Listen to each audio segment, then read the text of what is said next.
Aproximadamente entre los siglos XVI y XIX, gran parte de la Tierra sufrió un frío glacial persistente. Dejó consecuencias en la historia y algunas lecciones para la crisis climática actual. ¿Qué es la pequeña edad de hielo y qué la provocó? La pequeña edad de hielo no fue una verdadera glaciación. El enfriamiento medio fue probablemente del orden de 0,5 grados Celsius, ni tampoco fue fría de forma constante.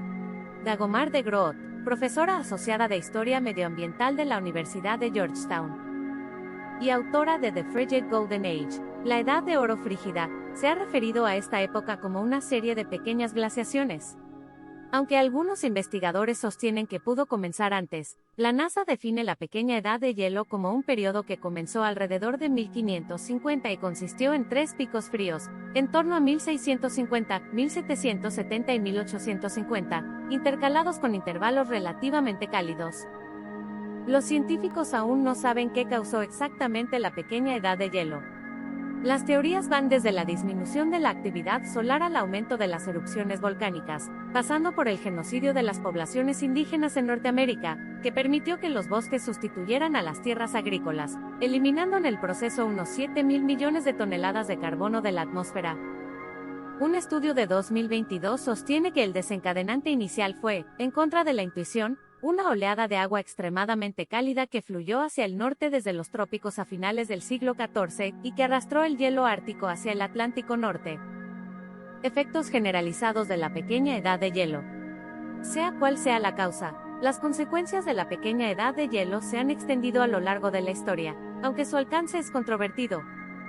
Ciertamente, el frío permitió a Carlos X Gustavo de Suecia hacer marchar a sus tropas a través de un estrecho helado para capturar la isla danesa de Fionia en 1658, e hizo posible que las tropas francesas se apoderaran de una flota holandesa que se había congelado en el hielo en 1795, un acontecimiento descrito como la única vez en la historia en que hombres a caballo capturaron una flota de barcos. El miedo y la ansiedad ante las repetidas malas cosechas provocaron una oleada de juicios por brujería y antisemitismo en Europa.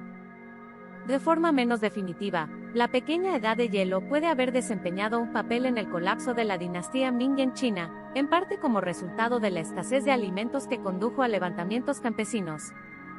El descenso de las temperaturas y el aumento simultáneo de la capa de hielo en la Tierra y el mar pueden haber contribuido a la desaparición de las colonias nórdicas de Groenlandia.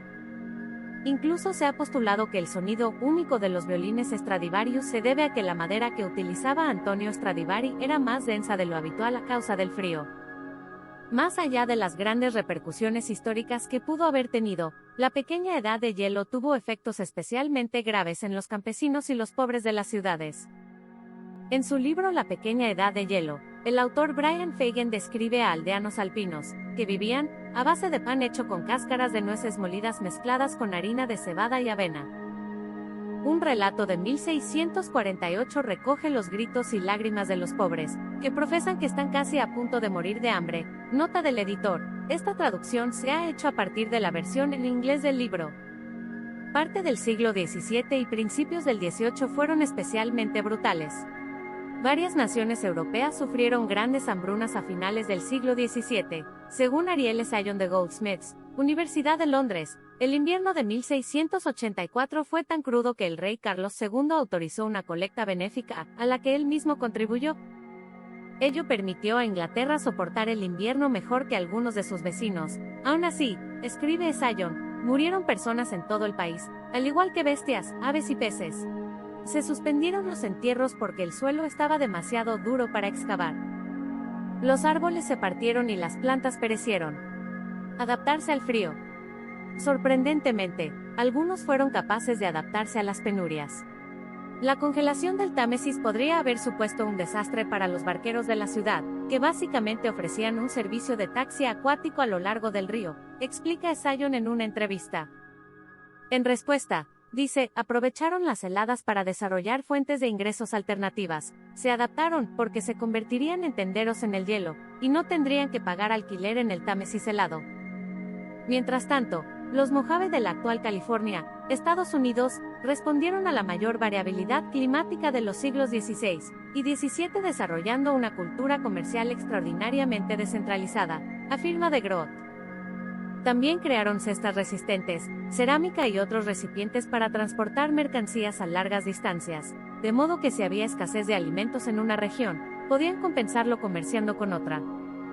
La respuesta de los Mojave al cambio climático tuvo su reflejo a varios miles de kilómetros de distancia, en la República Holandesa, que disfrutó de una edad de oro durante los años más difíciles de la pequeña edad de hielo, en gran parte, explica de Groot, gracias al desarrollo de una infraestructura comercial resistente y diversa.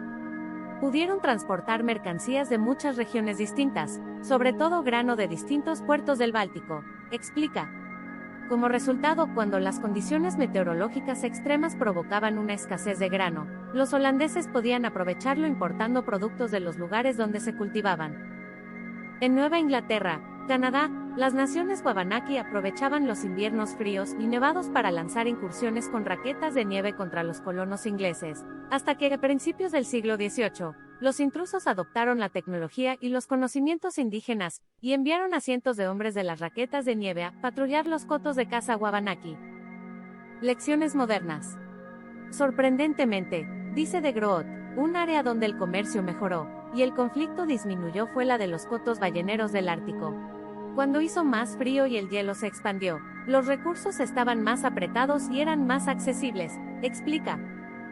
Como consecuencia, prosigue, disminuyeron los conflictos armados que habían caracterizado la caza de ballenas en el Ártico. Y añade que es exactamente lo contrario de lo que se suele decir hoy en día sobre el Ártico en los círculos de seguridad nacional, donde se da por sentado que a medida que el Ártico se descongele habrá mucha más competencia y conflictos en la región. A pesar de la importancia de los efectos de la pequeña edad de hielo, de Groot señala que el enfriamiento fue menor que el calentamiento actual. Sion argumenta que esto hace aún más importante comprender el periodo y cómo se adaptó la gente.